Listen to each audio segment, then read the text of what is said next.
Բարի երեկո, եթերում օրդ լրատվականի հիմնական թողարկումն է եւ այսօր ծրագրում։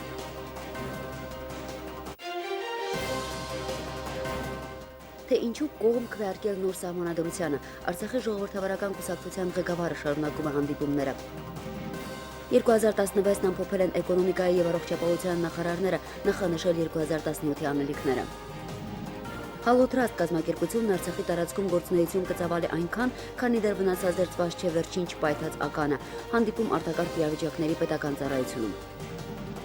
Ինչի առաջարկում աշխատանքի եւ սոցիալական հարցերի նախարարությունը գյուղաբնակ գործազուրկներին մեկնարկել են նոր ծրագիր։ Գյուղնախարարությունում գիտեն ինչպես լուծել մեղրի իրացման խնդիրը, մեղվաբույսների համար հերթական սեմինարն է կազմակերպվել։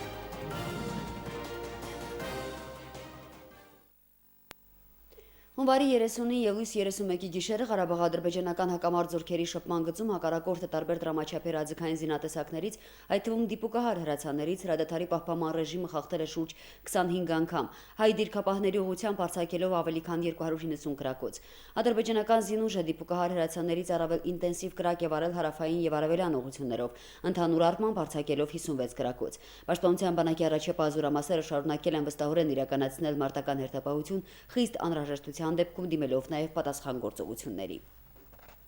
Հայաստան-Ադրբեջանա-Ղարաբաղյան հակամարտության խաղաղ կարգավորման բանակցություններին այլընտրանք չի տեսնում։ Այսօր ամփոփիչ ասուլիսի ժամանակ հայտարարել է Հայաստանի Հանրապետության արտաքին գործերի նախարարը։ Էդվարդ Նալբանդյանը հիշեցրել է, որ Ադրբեջանն առաջին անգամը չէ, որ հրաժարվում է տարբեր հանդիպումների ժամանակ ձեռք բերված պայմանավորվածություններից, սակայն բանակցություններին այլընտրանք չկա։ Հայաստանը շարունակում է ջանքերն ուղղված հանգուցալուծման այնպիսի տարբերակին, որը կամրապնդի Լեռնային Ղարաբաղի ժողովրդի իրավունքները եւ անվտանգությունը։ Սա է պատճառը, որ հարկավոր է շարունակել բանակցությունները։ Հայաստանի Հանրապետության արտաքին քաղաքական գերատեսչության ղեկավարը տեղեկացրել է, որ ԵԱՀԿ Մինսկի խմբի համանախագահներն առաջարկել են Հայաստանի եւ Ադրբեջանի արտաքին գործերի նախարարներին հանդիպել Մյունխենի անվտանգության կոնֆերանսի նախաշեմին, նաեւ հանդիպում կազմակերպել Հայաստանի եւ Ադրբեջանի արտգործնախարարների միջև։ Նալբանդյանը նշել է, որ հայկական կողմը չի հրաժարվում որևէ հանդիպումից, սակայն չի հաստատել Ադրբեջանի նախարարի հետ հանդիպումը, քանի որ հայտնի չէ, թե ինչ կարելի է սպասել հարևան պետությունից։ Հայաստանի Հանրապետության արտաքին քաղաքական գերատեսչության ղեկավարը համոզմունք է հայտնել, որ Բելարուսի կողմից հայտնի բլոգեր Ալեքսանդր Լապշինի ձերբակալումը չի կարող նախադեպ դառնալ։ Վստահեցրել, որ կատարվածը չի կարող նախադեպ դառնալ կամ լինել խոչընդոտ Լեռնային Ղարաբաղ այցելելու համար։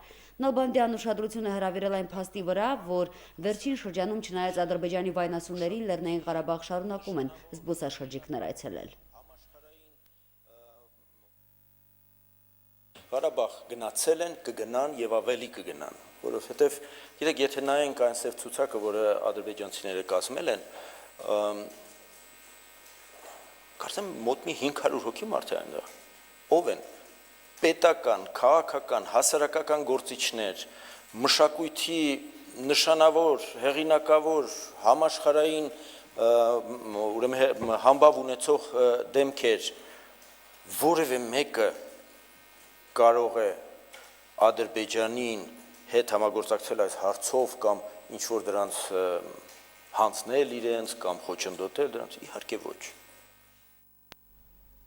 Ադրբեջանի արտաքին գործերի նախարար Էլմար Մամեդյարովը բարձրաձայնել է Ռուսաստանի արտաքին գործերի նախարար Սերգեյ Լավրովի հետ կայացած հանդիպման արդյունքից իր դժգոհությունը։ Հանդիպումը, որը կայացել է Մոսկվայում, Մամեդյարովին լավատեսություն չի ներշնչել։ Դիվանագիտության մեջ աննախադեպ նման հայտարարությունը Մամեդյարովն արել է Բաքվում հրավիրված ասուլիսի ժամանակ, պատասխանելով Լավրովի հետ հանդիպման վերաբերյալ հարցին։ Ես չեմ կարող լավատեսությամբ ընդունել Մոսկվայում տեղի ունեցած բանակցությունների արդյունքները, հայտարարել է Մամեդյարովը։ Նա տեղեկացրել է, որ փետրվարին Գերմանիայում նախատեսվում է նրա հանդիպումը ԵԱՀԿ Մինսկի խմբի համանախագահների հետ։ Հանդիպումը պետք է տեղի ունենա փետրվարի 17-ից 19-ն ընկած ժամանակահատվածում։ Ես տվել եմ իմ համաձայնությունը, հայտնել է Մամեդյարովը։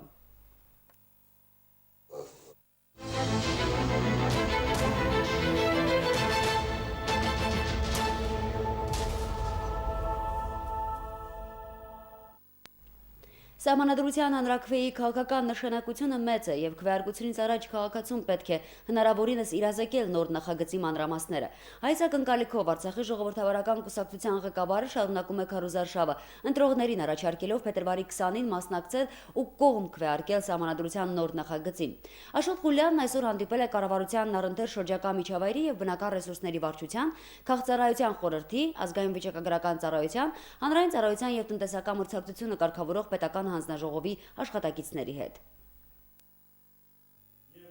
Արցախի ժողովրդավարական կուսակցության ղեկավարը կարծում է, որ սահմանադրական բարեփոխումներն անհրաժեշտ են։ Հանդիպմանն Աշոտ Ղուլյանը ներկայացրել է դրանց նախապատմությունը, հիմնավորել նախապատվությունը նախագահական կառավարման մոդելին։ Արտաքին վտանգների դեպքում այս նախագիծն ավելի ճկուն է, իսկ արտաքին վտանգներ պետության համար դեռ կան։ Մենք 92 թվականի հունվարից մինչև օգոստոսը ապրել ենք հենց կառավարման այդ համակարգի ներքո, բայց կյանքը բոլորովին այլ բաներ է թելադրել։ Մեզ կարելի ասել պարտադրված ենք եղել վերանայել մեր դիրքորոշումը, որովհետև 92 թվականին ռազմաքաղաքական իրավիճակը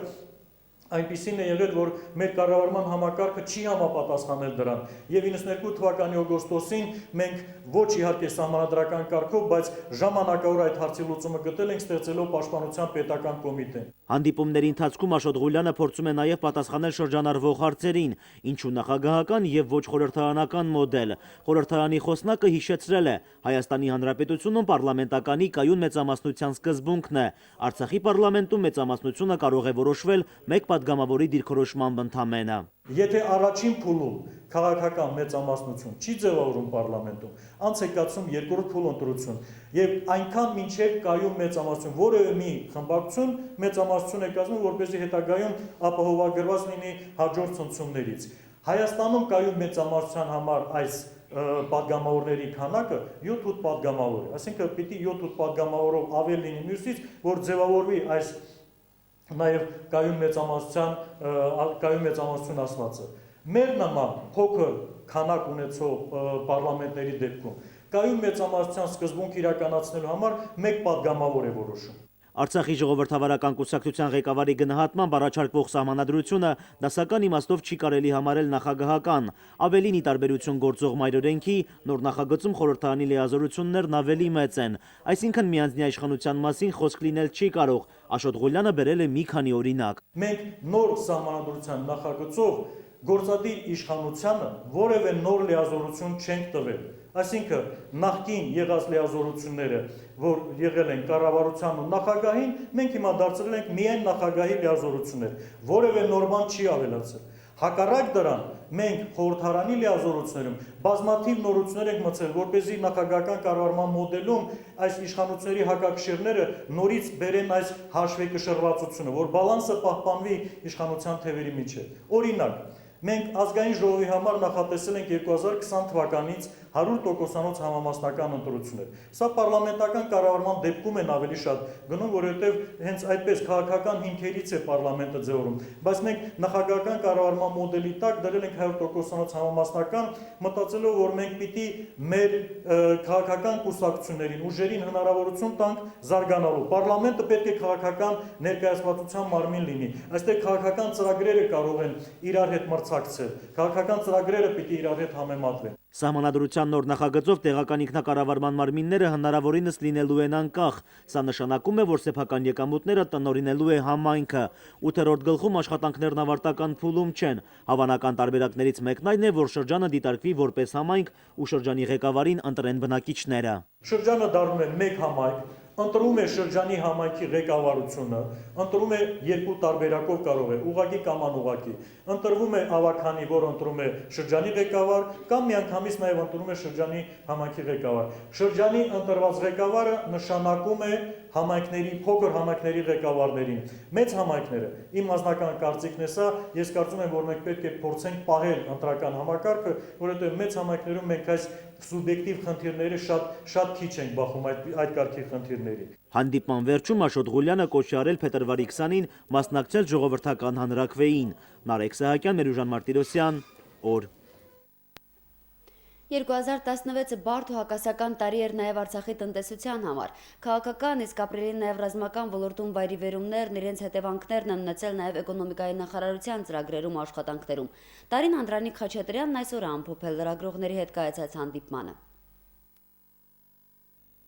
Ապրիլյան պատերազմի հետևանքով շատ կազմակերպություններ դժվարկացության մեջ էին հայտնվել, նաև հետապրիլյան շրջանում կառավարության ձեռնարկած բարեփոխումների և սահմանած արտոնությունների շնորհիվ տնտեսավարողների թիվը 2016-ին ոչ թե նվազեց, այլ հակառակը։ Ավելի քան 7%-ով աճել է տարվա ընթացքում գրանցված տնտեսվարող սուբյեկտների թիվը։ Այնպես որ հակառակ ապրիլյան պատերազմի պատճառած խնդիրներին Արցախում տարին համախառն ներքին արդյունքի 9%-ի աճով ենք ամփոփում։ Աճի տեմպի մեջ զգալի է լեռնահանքային արդյունաբերությունը։ արտադրության դերը։ Կանշինի հանքավայրի գործարկման արդյունքում մետաղական հանքաքարի արդյունահանման ծավալները աճել են ավելի քան 36%-ով։ 2016-ը էներգետիկ ոլորտում էր ձեռքբերումներով հարուստ, էլեկտրաէներգիայի պահանջարկը 99%-ով տեղական արտադրանքն է ապահովել, 2017-ին այդ պահանջարկը մոտ 30 միլիոն կՎտ-ժամով կավելանա, Անդրանիկ Խաչատրյանը վստահեցնում է, այս տարի եւ աճող պահանջարկն են բավարարելու եւ արտահանելու են։ Հաշվարկներով այս տարի մենք մոտավորապես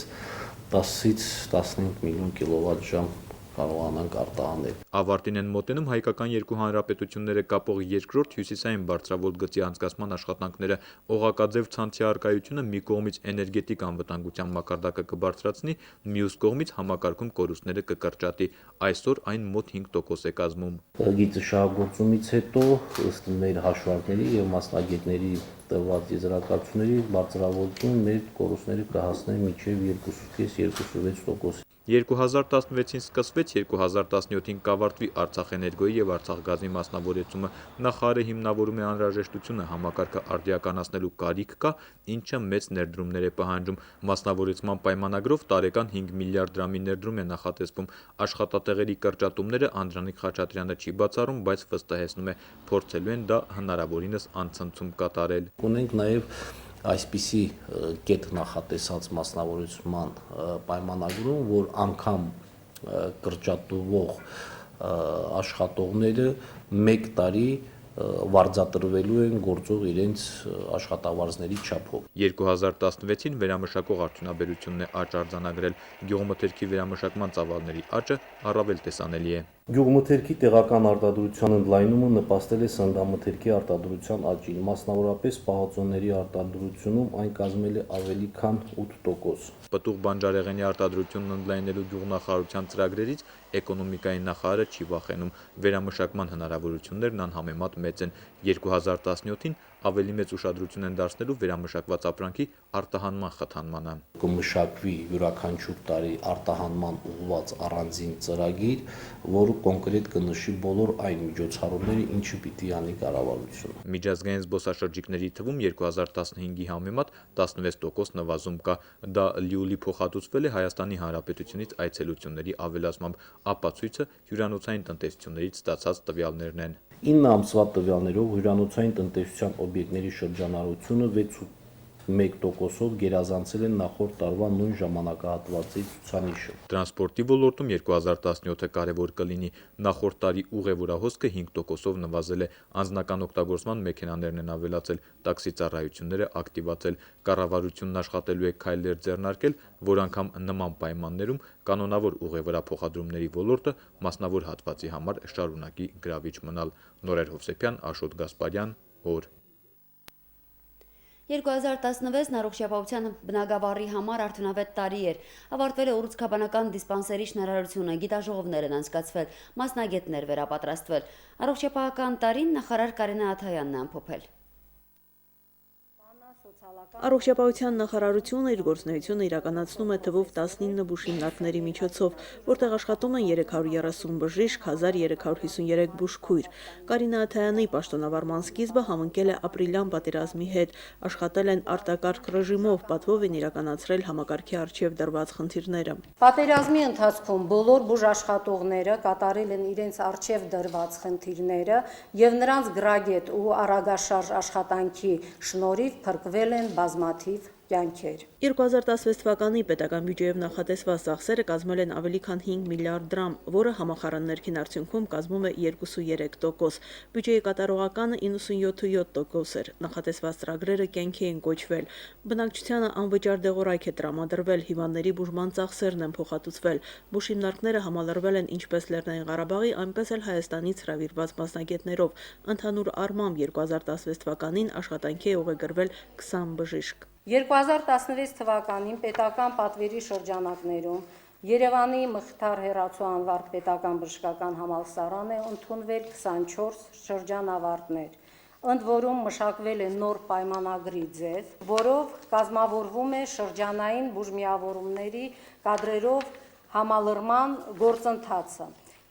Նաև ընդգրկված է 5 տարվա ընթացքում 5 տարվա ժամկետով պարտավոր են աշխատել շրջանային բուժմիավորումներով։ Բժիշկները մասնագիտական որակը բարձրացնելու նպատակով պարբերաբար վերապատրաստվում են Հայաստանի ու արտասահմանյան տարբեր երկրների կլինիկաներում։ 2016 թվականին Հայաստանի տարբեր բուժհիմնարկներում վերապատրաստվել է 42, իսկ արտասահմանում 6 բժիշկ։ Բժիշկների որակավորման բարձրացմանը նպաստել են նաև կազմակերպված գիտաժողովները։ Առաջին անգամ կազմակերպվել է ստամատոլոգների միջազգային կոնգրեսը,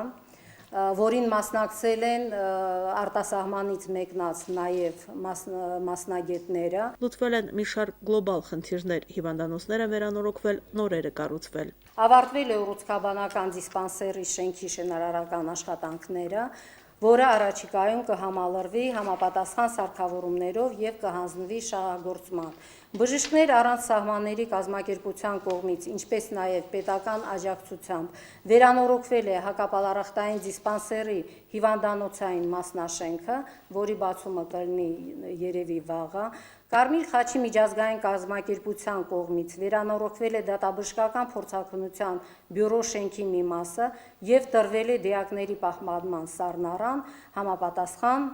սարքավորումներով։ 2016 թվականին Հանրապետության բուժհիմնարկներում արձանագրվել է մոտ 450 հազար ամբուլատոր հաճախում, հիվանդանոցային բուժօգնություն է ստացել ավելի քան 19 հազար մարդ։ Բնակչության լիարժեք բուժսպասարկման համար տարեկան կտրվածքով կատարվել է 197.526 լաբորատոր գործիքային հետազոտություն, իրականացվել են մի շարք ծրագրեր հիվանդությունների վաղ հայտնաբերման ուղղությամբ։ Արգանդի վզիկի քաղցկեղի բացահայտման նպատակով 36 ցիտոլոգիական հետազոտություններ, կրծքագեղձի քաղցկեղի բացահայտման նպատակով 1621 մամոգրաֆիա, ոսկրանյութի խտությունը որոշելու համար 336 դենսիտոմետրիա, իրականացվող 19899 դժվարամատչելի հետազոտություններից կամպյուտերային տոմոգրաֆիայի հետազոտվել են 2395 անձ, որի արդյունքում կատարվել է 4237 հետազոտություն։ Հաշվետվշրջանում բուժհիմնարկներում կատարվել է 5594 վիրահատություն, այդ թվում լապարոսկոպիկ եղանակով, եղել են նաև աննախադեպ վիրահատություններ։ Որպես առավել կարևոր ձեռքբերում համակարգում պետք է առանձնացնեմ Հանրապետական բժշկական կենտրոնում անգիոգրաֆիայի բաժանմունքում կատարված էնդովասկուլար վիրահատությունների։ Սա իմ երկար ամիսների աշխատանքի արդյունքն էր։ Հունիս ամսին Ամերիկայի ժամանած մասնագետների կողմից առաջին անգամ կատարվեց անոթների, ստորին վերջույթների անոթների անգիոգրաֆիան, եւ երբ որ մենք արդեն համոզվել ենք, որ սարքավորումը պատրաստ է էնդովասկուլար միջամտություններից հետո, երկարատև աշխատանքների արդյունքում դեկտեմբեր ամսին Զալցբուրգից ժամանած մասնագետների կողմից Հանրապետական բժշկական կենտրոնում կատարվեց 15 էնդովասկուլար վիրահատություն։ Բնակչությանը մասնագիտացված բժշկական խորհրդատվություններ տալու նպատակով կազմակերպվել են գյուղական այցեր ու բաց դռների օրեր։ Կատարվել է 2500 խորհրդատվություններ, 1754 հետազոտություններ եւ 254 վիրահատություններ։ Մահացությունը 2015 թվականի նկատմամբ նվազել է 68 դեպքով։ Հիվանդանոցային մահերը պայմանավորված են հանրապետության շրջաններից հանրապետական բժշկական կենտրոն տեղափոխվող ծանր հիվանդներով, որոնց ծանրակշիռ մասը տարեցներ են։ Մահիրական մահացության դեպք չի գրանցվել։ 2471 նորածին ենք ունեցել։ Մարինե Մկրտչյան, Մերուժան Հայրապետյան, օր։ Աշխատանքի և սոցիալական հարցերի նախարարությունն այս տարի նախաձեռնել է նոր ծրագիր ուղղված գործազուրկների զբաղվածության ապահովմանը։ Ծրագիրը ներդրվելու է շրջաններում և վերաբերում է գյուղաբնակ գործազուրկներին, ովքեր հասարակական աշխատանքի միջոցով ներգրավվելու են համայնքային աշխատանքներում և դրա դիմաց վարձատրվելու են։ Նախագիծը կոչվում է վարձատրվող հասարակական աշխատանքի կազմակերպման միջոցով գործազուրկների ժամանակավոր զբաղվածության ապահովման ծրագիր։ Այն գործելու է շրջաններում եւ հետապնդում է հետեւյալ նպատակը՝ ժամանակավոր աշխատանքով ապահովել գյուղաբնակ գործազուրկներին։ Աշխատանք շատ կա համայնքներում, սակայն դրանց կատարման համար համայնքի բյուջեում գումարներ հատկացված չեն։ Այս ծրագրով միանգամից երկու խնդիր է լուծվում։ Իրականացվում են համայնքային նշանակության աշխատանքներ, իսկ նրանք, ովքեր ներգրաված են հասարակական աշխատանքներում, գումար են վաստակում թեկուզ ժամանակավոր։ Խոսքը վերաբերում է գերեզմանների բարեկարգման, ցանկապատման, համայնքի տարածքում գտնվող պատմաճարտարապետական հուշարձանների վերականգնման, մաքրման կամ տարածքի մաքրման, արտակարգ իրավիճակների հետևանքների վերացման եւ ընդհանրապես այն բոլոր ենթակառուցվածքային օբյեկտները, որոնք որ կլինեն համայնքի տարածքում, ուրեմն կարիք կլինի որոշակի աշխատանքներ իրականացնել վերականգնման, վերանորոգման, բայց այդ խնդիրների համար եթե միջոցներ նախատեսված չեն համայնքի բյուջեով։ Այն աշխատանքները, որոնք կարևորվում են համայնքի տարածքում, կներկայացվեն շրջվարչակազմերի ղեկավարներին։ Վերջինները դրանք կամփոփեն եւ կներկայացնեն նախարարություն, որտեղ էլ ըստ առաջնահերթությունների կորոշվեն անելիքները, կկազմվեն նախահաշվային փաստաթղթերը։ Դրա հետ մեկտեղ պիտի հաշվառվեն նաեւ համայնքի գործազուրկները։ Ծրագրի շահառուն լինելու է գործազուրկի կարգավիճակ ունեցող անձը։ Քանի որ սա վարձատրվող աշխատանքներ են լինելու, հա, մեզ թվում է, որ համայնքի այն բնակիչները, որոնք փաստացի գործազուրկ են, այդ աշխատանքներում ներգրավվելու համար նախորոք ուրեմն կհաշվառվեն գործակալությունում եւ այդ աշխատանքները կիրականացվի իրենց միջոցով, համայնքում բնակվող գործազուրկ մեր քաղաքացիների միջոցով։ Գործազրկության նախկին նպաստների միջոցները ուղղորդվում են զբաղվածության ակտիվ ծրագրերի իրականացմանը, որոնց թվում նաև այս ծրագիրն է։ Այն կյանքի կոչելու համար մեծ ներդրում չի պահանջվելու եւ դրա կարիքն էլ չկա։ Սամվել Ավանեսյանի խոսքով գործազուրկներին ժամանակավոր զբաղվածությամբ ապահովելու առաջին քայլը պիտի արվի այնտեղ, որտեղ դրա անհրաժեշտությունն ավելի մեծ է եւ ավելի հեշտ է իրականացնել։ Աշխատանքների իրականացման համար նախատեսվում է առավելագույնը 3 ամիս ժամանակ։ Վարձատրման գումարների չափը դեռևս ճշտվում է։ Մի բան հստակ կարող եմ ասել, որ այսպես կոչված օրավարձը, հա, կլինի հավասար կամ բարձր աշխատաշուկայում ձևավորված այդ օրավարձի չափին։ Վերջնական տեսքի բերելուց հետո նախագիծը քննարկվելու է շրջվարչակազմերի ղեկավարների, նաև շահագրգիռ կառույցների պատասխանատուների հետ։ Եթե տեղերում մարդիկ ակտիվություն հանդես բերեն, ապա աշխատանքի եւ սոցիալական հարցերի նախարարը հուսով է, որ ծրագիրը կաշխատի եւ հետագայում նույնիսկ այլ զարգացումներ կունենա։ Գոհար Ռուստամյան, Մերուժան Մարտիրոսյան, օր։ Մեղվաբուծության բնագավառում ժամանակակից տեխնոլոգիաների ներդրման, ուսուցման եւ հանրահռչակման ուղղությամբ գյուղատնտեսության նախարարությունն այսօր կազմակերպել է սեմինար դասընթաց մեղվաբույսների ընդգրկմամբ։ Մեղվաբուծության ոլորտում նորագույն տեխնոլոգիաների ներդրմամբ հայտնի ռուսաստանաբնակ մեր հայրենակից Սուրեն Գրիգորյանի մասնակցությամբ սա երկրորդ միջոցառումն է։ Արտադրանքի իրացման հարցում Արցախի մեղվաբույսների այսօրվա դժվարությունները հնարավոր է լուծել ժամանակակից փաթեթավորմամբ։ Այս խնդիրն է օրակարգում, որի համար նախարարության հրավերով Արցախի ժամանել մեղվաբուծության ոլորտում նորագույն տեխնոլոգիաների ներդրմամբ հայտնի ռուսաստանաբնակ մեր հայրենակից Սուրեն Գրիգորյանը։ Սեմինարի մասնակցում են մեղվաբույսներ հանրապետության տարբեր շրջաններից։ Նախարար Արամ Մխոյանի խոսքով մեղվաբուծությունն Արցախի գյուղատնտեսության զարգացման ծրագրի կարևորագույն ուղղություններից է։ Ոլորտի ղեկավարների մշտական ուշադրության կենտրոնում է եւ ճյուղի առաջընթացն այլ ընտրանք չունի։ Հետևաբար անհրաժեշտ է ոլորտում ներդնել հաջողությամբ քննություն բռնած տեխնիկական նորույթները, ինչպես նաեւ անհրաժեշտ է մեկընդմիշտ հրաժարվել մեղվաբուծության մեջ արմատավորված եւ ստացած արտադրանքի իրացումը խոչընդոտող բազմաթիվ հնացած եւ անընդունելի մոտեցումներից։ Մենք ունենք շատ ավելի մեծ հնարավորություն մեղր արտադրելու, նույնիսկ տասնյակ անգամ ավելի մեծ հնարավորություն եւ այդ արտադրած մեղրը նաեւ հնարավորություն կա իրացնելու ուրեմն արտաքին շուկաներում, բայց դրան պետք է նախապատրաստված լինել եւ ուրեմն նրա ապրանքային տեսքը պետք է համապատասխանի այսօրվա միջազգային չափորոշիչներին։ Ոլորտն արդյունավետ դարձնելու համար անհրաժեշտ է ամեն ինչ համակարգել, այդ թվում եւ կիրառել փաթեթավորման նորագույն տեխնոլոգիաները, որը հենց առաջարկվում է Մոսկվա բնակ մեր հայրենակցի կողմից։ Ավանդական շրջանակների փոխարեն բազմաբջիջ շրջանակներ, այս կերպ փաթեթավորված մեղրի արտահանման ու սպառման հետ կապված խնդիրներ չեն լինի։